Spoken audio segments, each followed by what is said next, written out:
mahuli nilang ano, karpa ni no? Ah, ah. Pero amo nitong karpa ng isda. Karpa ni. Sidita. Ay, ako batas lang po ba? So karpa yan. Bali dito nila nahuli yung karpa mga idol oh. Dito sa baba ng dam. Yan. Tapos yung doon sa baba may naghuli rin. Ayun. So ito yung bayan ng ano ng EGC Montilla, Tacurong City. Yo, what's up mga idol? Magandang araw po sa ating lahat. Sa araw na ito mga idol, kukuha tayo ng mauulam. Gabi. Para magkata na naman tayo ng gabi. Kasama natin yung ating mga kaibigan na tropa. Kasi nga may nagre-request sa amin na magluto daw kami ng gabi at siya na ang bahala sa ano sa sahog na tuyo. So mamaya so kapag nakakuha na kami at maluto na, ihahatid namin sa kanya yung luto na gulay. So, ayan idol, nandito na kami sa kung yate gining Tagalog kagabihan. Sa adlaw wala. Oh, nandito na kami sa kagabihan kung pisaman kaadlawan. So, yan idol, yung kinukuha namin yung dahon ng gabi at saka yung dulo niya. Dulo ano ni? Sa dulo ng walang hanggan. Yung ganito idol oh. To. Yan, pwede pa yan. Pwedeng maulam yan. Tagalog pre. Tagalog pala kain. Tapos ito. Tanungin mo kung baka kilala nila magkain ito. Ito mga idol. Pwede din ito. So, kayo mga idol, kilala nyo ba na pagkainin ito? Yan. Tapos hindi lang yan, ito pwede rin. Ito, yung mga matatandang dahon. Pwede rin yan kasi gagatain din naman. Pero bago, ano muna, patuyuin muna siya sa araw. Ngayon, kaya kami kumuha ng ganito mga idol kasi may nag-request sa amin. Naka-recognize sa ating mga munting video, munting vlog na masarap to yung niluluto ko pero hindi naman masarap yun. Nasasarapan lang sila kasi nanonood lang. Pero kung matitikman mo sa personal date, hindi masarap yun. So ito yung request niya, magpapaluto siya ng ano, laing kung tawagin sa Ilocano. So magluluto kami ng laing pagkatapos namin kumuha ng ganito. Shout out dyan kay Ma'am Normie Bautista, yung nag-sponsor ng ano, tuyong bulad tuyong bulad na tuyo na bulad pa. So yun, kunting hintay lang madam at may deliver din namin sa iyo ito. So nandito kami, kumukuha pa lang, napakadaming gabi pala dito. So kailangan nating tumulong para makarami agad.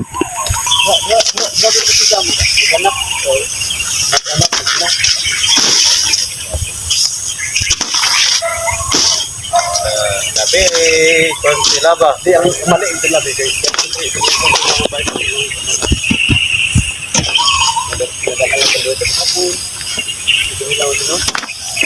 So ito mga idol, maraming hindi nakakaalam siguro nito pero maraming nakakaalam. Ito yung malaking dahon ng gabi pwedeng lutuin, yung gabi na ano, wild. Yung abalong kung tawagin, makakatipo ito. Pero kailangan ano mo na ito, patuyuin saka lulutuin.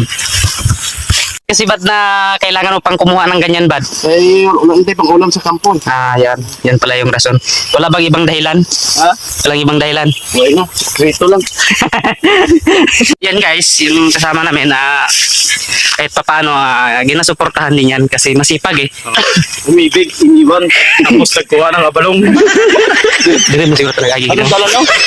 Lalo na, Ayun na. basig lapos na dito sa mga balay-balay, mana. Ano kasi ito no? Diretso na to, Rekonon. Oo, okay. Ito na Rekonon. Yan idol, nagtataka ako kung bakit biglang sumipag sa pagtatrabaho. Umibig, iniwan, tapos nangwa abalong. Lalo na yung sa pagluluto ng gulay, biglang sumipag. Siguro may mga inspirasyon siya. Oh, yung sabi niya something, ano kayang mga something na yan, Manoy? Sobrang sipag mo talaga, buddy, no? Sana magbunga yung kasipagan mo. Kahit gaano kahirap, okay lang, buddy. Talagang sipagan mo pa kaya para mataas yung average mo. Ito pala yung ginasabi nila na yung kung rich kid ka, hindi mo alam ito. Ito yung bahay, lupa, imperno. Yan. Yan yung BGMP. Diyan maraming nag-aaral diyan, yung mga kapatid nating nawawala ng pag-asa sa buhay. Nandyan sila, nag-aaral sila. Yan yung Sabi nila dyan, pre, masarap daw yung buhay dyan. Habang kumakain ka, may gwardiya ka. yun Yun yung sabi nila eh. yun yung libre kain, libre tulog. Kain, may gwardiya ka pa. Hindi ka pa naiinitan, hindi ka pa naaarawan. Yan. Sa mga gustong pumunta, bisitahin lang ang ating Tacorong BGMP. So, yan lang mga idol, no? Yun. Ito pala yung BGMP. Ang ganda pala dito. Ngayon lang kami nakapunta dito, mga idol. So, masyadong malapad yung dyan, no? Yung Lake Lahar. Yan. Tapos, hindi ko alam kung anong Barangay GC Montilla, Sitio Bago, Baridos ata. Baridos, yan. Bibera lang may vlogger dito, ha. Malapad yung yung tubig. Malapad yung tubig. Ay, water.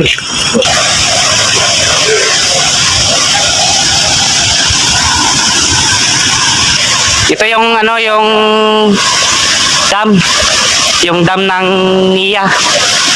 Ayun, malaki, oh.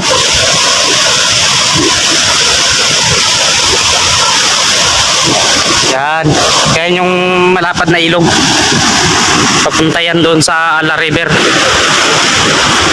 Ito yung lulutuin mga idol kapag matapos na itong matuyo. So masarap po ito. Daing. Tama na iskadlaw, no? Iskadlaw. Uy. Dapat isang araw to na ibibilat. So yung pili sa laing, ito yung malalaking dahon. Pwede yan. Pwede rin yung mga ganito. Pwede rin. Mas maganda talaga ito sa laing.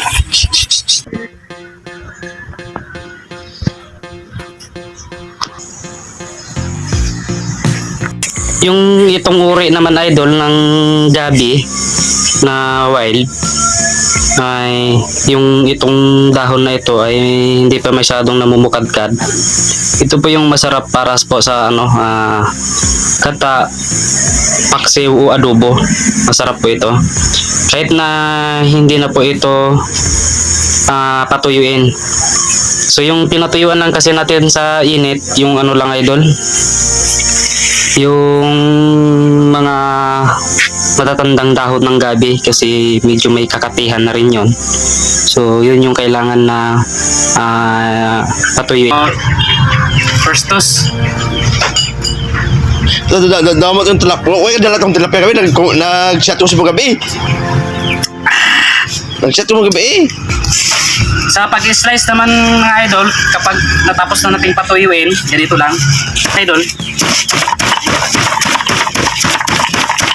kailangan lang ganyan, pino-pino. Pagkakas baboy. So, ganun lang kasimple mga idol. So, abangan natin mamaya yung susunod na step. So ito na yung mga idol, yung dahon ng gabi na pinatuyuan at na-slice na natin. So ito na yun. Tapos nagpakulo na rin ako ng tubig na mainit idol para doon sa ating gabi. At ito yung ilalagay nating ricado, sibuyas, bawang at saka luya. So pagsabay-sabay na yan ilagay mga idol. At may bulad tayo na panghalo dito sa sa ating gabi. So, abangan natin ang mga ilang minuto mga idol. So, nandyan na yung Ricardo idol at isusunod na natin yung gabi.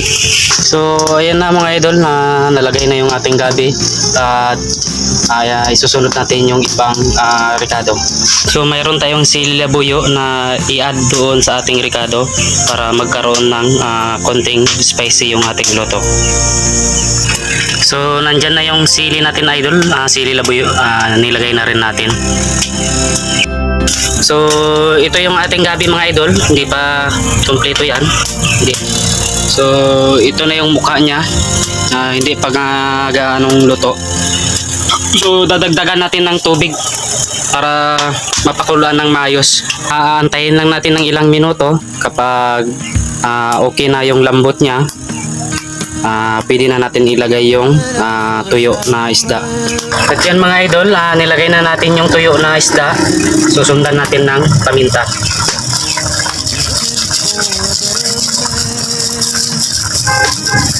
Pagkatapos niyan idol, imikos-mikos mo lang para mag-mix yung lasa niya. Siyempre, lalagyan natin ng magic sarap para lalong sasarap. At ito na yung gata ng nyog mga idol, no? Yan yung pinakahuli na ilalagay natin. Para magkaroon nga ng magandang kulay yung ating luto, lalagyan natin ito ng coloring. So, imikos-mikos na nga natin dito lahat para hindi na tayo mamumroblema doon sa kaldero na imikos-mikos pa. So, ilagay na natin. Kailangan natin mag-add ng asin. Depende sa lasa nyo mga idol, kayo na yung bahala. Kailangan natin lagyan ng konting sugar mga idol para nga medyo matamis, maalat yung ating luto. Mikos-mikos lang natin. Pagkatapos natin mikos-mikos, ilalagay natin. So ayan nga mga idol, ilalagay na natin itong gata natin.